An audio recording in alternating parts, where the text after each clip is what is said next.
باش پیواژوی آشتی و چارەسەری ئێدی دکەوە یەک سالیە خۆ تەمام دکە لەورە ساڵا پاردی یەکێ جۆتما 2024 دا دەڤێکردنا مەجلیسا تورکیەدا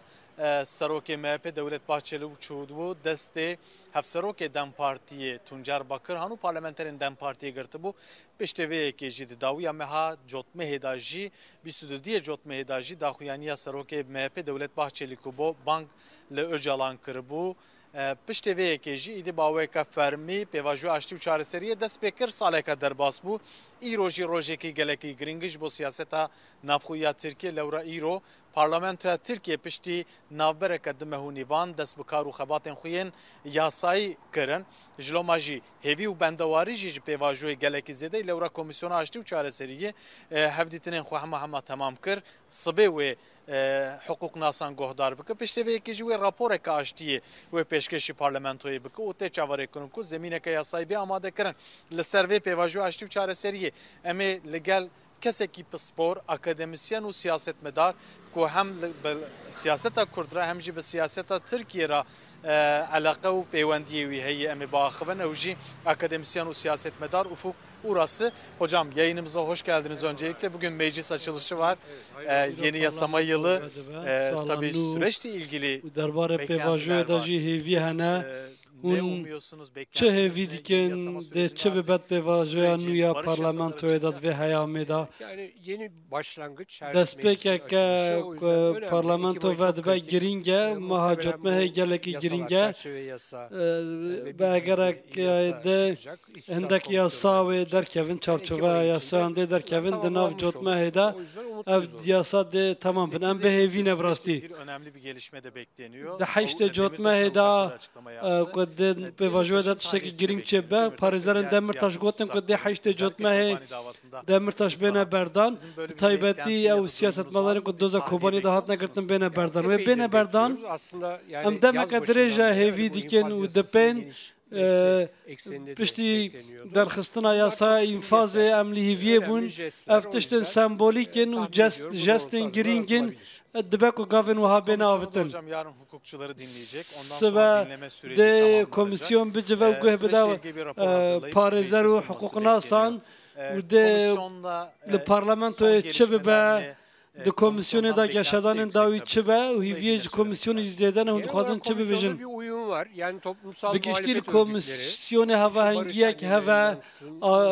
dayîkên aştiyê dayîkên şemiyê dayîkên Diyarbekirê û guhdarkirina van gelekî giring bû di komisyonê de der bi texmînan yasaya înfazê û yasaya terörê de dê pêngavek bavêje pêngaveke berfira tiştê giring ew e ku CHP aliyekî vê pêvajoyê ye beşdarî vekirina parlamentoyê nebûn lê bele ew protestoyeka sembolîk e dema ku PKK çekên xwe deyne çekên xwe şewitandin û yeka din jî divê bi siyaseta demokratîk beşdarî siyasetê bibe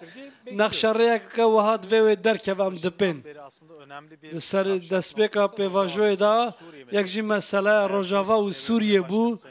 doh serokê parlamentoya Numan Kurtulmuş got ku PKK heta bi hemû grûpên xwe çekên xwe nedeyne û neçare ku deyne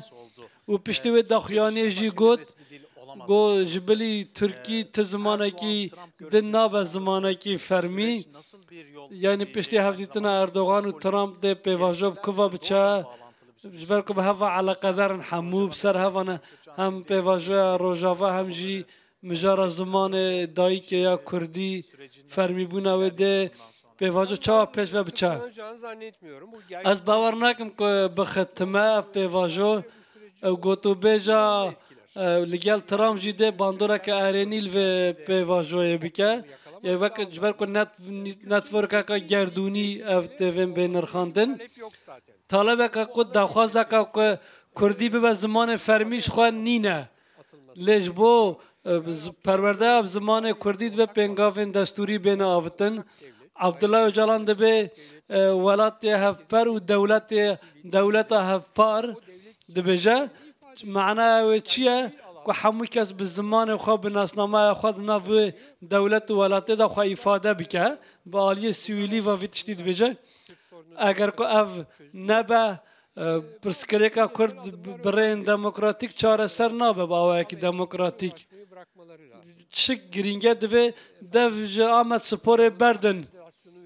دوه رودا به آکره دیتکرن یعنی دمدیای دا اف پنگاوین باسیت تنه دیتن لیبله اف گاوین گرینگن yani perverde ev zamanı dayı ki mafim ku divê mirov destçe bernede hatta dawiya salê dibêm ku ihtimal heye çareser bibin. Yek ji hêviyên komisyonê jî hevdîtina bi îmraliyê re CHP biraz çekî bi guman nêzik dibe Fetî Yıldızê MHP'yê jî daxuyanek dabû hûn çi dibêjin di vî warî da. Niha Dem Partî vê peşniyarê weke xeteka sor binav nake yanî weke peşniyarek tîne ziman hevdîtina bi Öcalan re weke perspektîv girîng e ez pirsa wayê yekem jî bersivayê bidin dibe ku li hemû herêmê çek bê tetanîn ev girîng e lêbelê nexşereya li Tirkiye û rêya li Tirkiye û Sûriyeyê an jî li Iraqê cuda ye ya li Sûriyê ew e ku rê û rêbaza beşdarîkirina entegrebûna HSD dê çawa beşdarî artêşa Sûriyê be. Mînek leşkerên jin ên nav HSD dê çawa beşdarî nav artêşê bibin. Yani ji ber wê jî HSD ji holê ra nabe dê beşdarî nav artêşa wê derê bibe. Yani nebûna aloziyê li wê derê girîng ew ji bo İsraîlê jî girîng e İsraîl jî vêyekê dixwaze li Sûriyeyê de dewleteka unîter bibe